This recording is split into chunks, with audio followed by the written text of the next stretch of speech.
So guys, andito ang aking hipag. Say hi! Hipag ko, tsaka bayaw di daddy.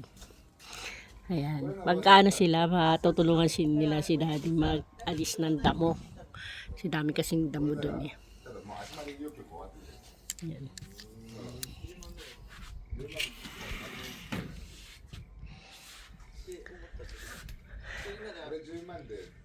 Kaya asawa ng hipag ko. Kaya na guys, alis na sila.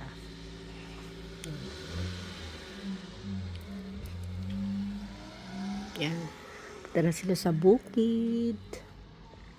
Yan. Si daddy malis na rin nata. Kalong ito. Oo.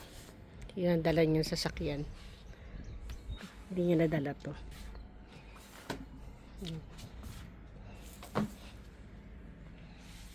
So guys, nakauwi na yung aking hipag at yung bayaw ni daddy hapon. So nag-check kami ngayon ng mga patubig.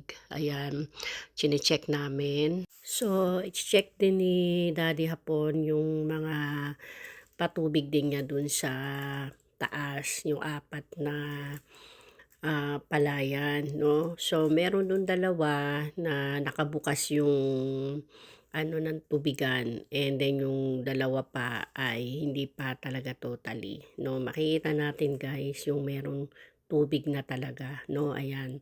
So, ayan, nakabukas pa rin yung patubig niyan guys, no? And then yung pangalawa, yan, nakabukas din yan. At halos hindi pa napupunta dun sa dulo yung tubig niya, no? Ayan, so kulang pa rin talaga. And then itong pangatlo is pinano niya muna, sinarado niya muna yan. And then ito is sinarado din niya. So dalawa pa, pero may isa pa siyang hindi napatag dyan, yung nadaanan ng ng sasakyan tulad ng pinupost ko na dinidiretso yung lupa. So, maproseso talaga guys ang pagtatanim ng palay, no? Sa lupa. Kailangan is nasa kondisyon ang lupa bago magtanim ng palay. So, ayan guys, no? Makikita nyo, napatag na rin siya. So, ayan, konti pa yung mga tubig. At nag-advise ng mga talagang matatagal na nagsasaka ay kailangan ay mas mataas yung tubig. Mas okay daw yun kaysa yung konti dahil nagbabawas din daw yan. Kumbaga na-absorb din ng lupa. No, ayan. And next year guys ay baka madagdagan din ng mga palayan ni daddy. Baka umabot na rin siya ng 10. No? So 5 na yan, baka dumagdag pa po ng 5. Merong maliit na palayan, meron ding malaki. No? Sa hilera na yan guys, ay meron ding isa siyang magiging palayan na rin nila.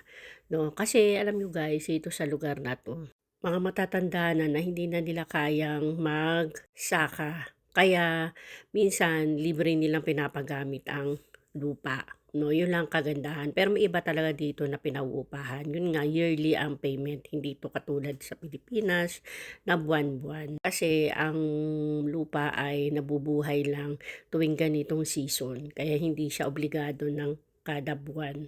So, yun lang guys. Ang share ni Mami Housewife. Thanks for watching.